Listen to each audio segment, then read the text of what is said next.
how to. We support that. So earlier today I went to a Pilates class. Has anyone here taken Pilates before? Amazing. Yes, my people. If you haven't, Pilates is a workout class for women with body dysmorphia. And if you don't know what body dysmorphia is, keep that a secret. So over the holidays I was home, I saw my family, and I saw my cousin, and my cousin thinks he's so cool because he was in the Air Force. And I'm like, okay, I served too, I was in a sorority. You think I wanted to do that? No, I did that for my country. And my cousin, he like marches over to me and he's like, hey Claire, just so you know, we're not gonna hang out after dinner because I have a new girlfriend. And like, just so you know, I have never hung out with my cousin. Like, I've never even considered hanging out with my cousin. I was like, ew, Kyle, we are not those kinds of white people. But how did you meet her, and is she prettier than me? So yeah, I'm single. But I'm really trying to change my perspective on dating. I used to think of dating as a lot like going to the library. Anyone could check me out for free. And then forget about me until they get a text 3 months later that says you're overdue. And it's like, I know you've been taking out other books. I saw you on the train reading Infinite Jest. That book's not even that pretty. Not that I compare myself to other books. I'm a strong, independent book. Very smart. Yeah, but now I want dating to be more like going to a theme park. You have to be tall enough to go on the ride. And it'll cost you $165. Yeah, I'm not on the dating apps. I quit those, mostly because I saw my ex on Hinge. Yeah.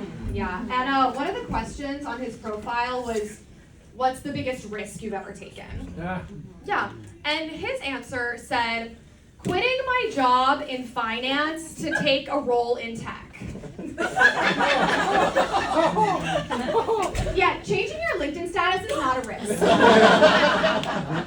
And I really hate that question, what's the biggest risk you've ever taken? Because the only thing it tells me about you is how much of a loser you are. Like, I saw this guy one time and he was like, I almost went to jail when I was studying abroad in Amsterdam. And I was like, drugs are legal there. That's a waste of your trust fund.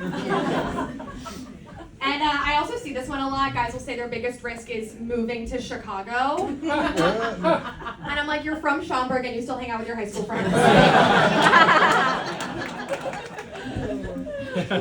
Does anyone in here want to share their biggest risk? Ooh. Any men?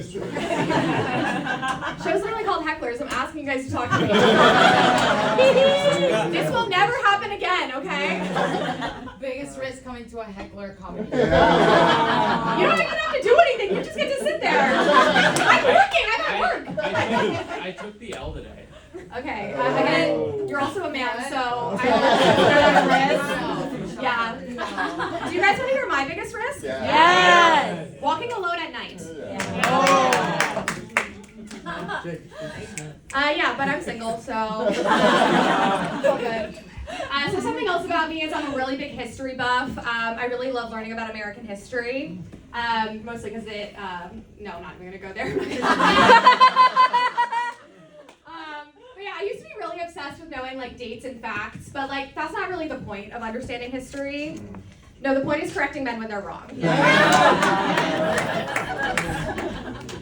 Now, have I actually ever corrected a man? No, I am still trying to secure a husband.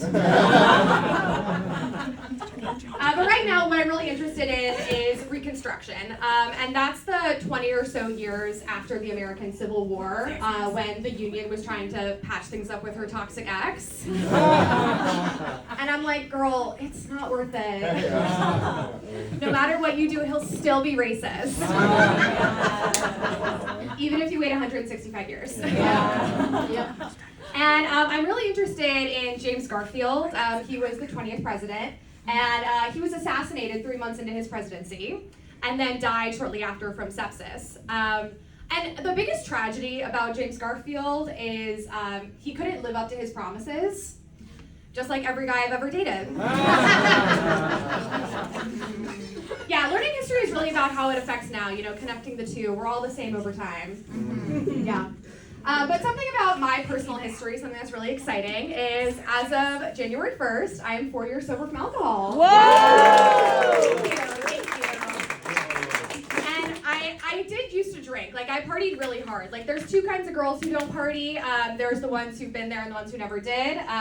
The ones who never did are the trad wives. So, yeah. But now being 4 years sober, I have never made a bad decision since. Literally all of my problems came from alcohol. But yeah, now 4 years sober, I'm perfect. Duh. And for example, okay, here's an example. So there's this guy I've been seeing. He's really amazing. He's really cool and artsy and into films. We go to good restaurants. Super into him. And after 2 dates, he dumped me over text message. So I called him. Yes! Yes! 15 times. Even after he had blocked my number and unmatched me from Hinge. Oh. Yeah. But you guys, it's okay because I was sober. Yeah, that's right. That's right. I made that decision all on my own.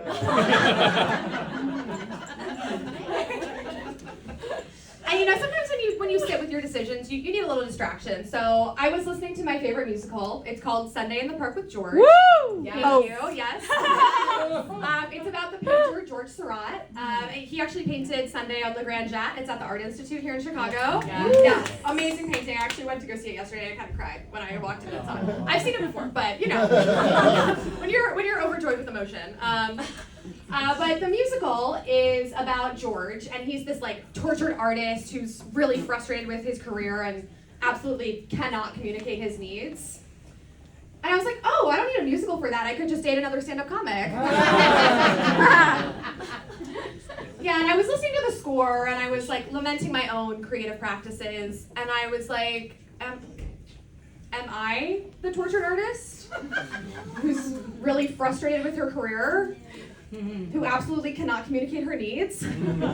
Am I the stand-up comic? Main character syndrome. Yes. I am a white woman, so this could be all in Emily in Paris, or Marvelous Mrs. Maisel. Yes. Okay, I've actually never watched the show because I'm actually afraid I would be jealous of her. Yeah. She's not real. I do have main character energy. That's just how it goes. But yeah, what was I talking about? oh, the musical. Yeah. Oh, but no, I don't have any problems. I'm too smart and too pretty and too sober to have problems. Yeah. And unfortunately, I am straight. Yeah. For a while, I thought I was bisexual. But that's just because I was going to open mics. Try harder. And hearing men's inner thoughts. And I was like, there's got to be something else. No, it turns out I don't like women. I just like nail polish and meaningful conversations. All right, you all did amazing. Thank you so much.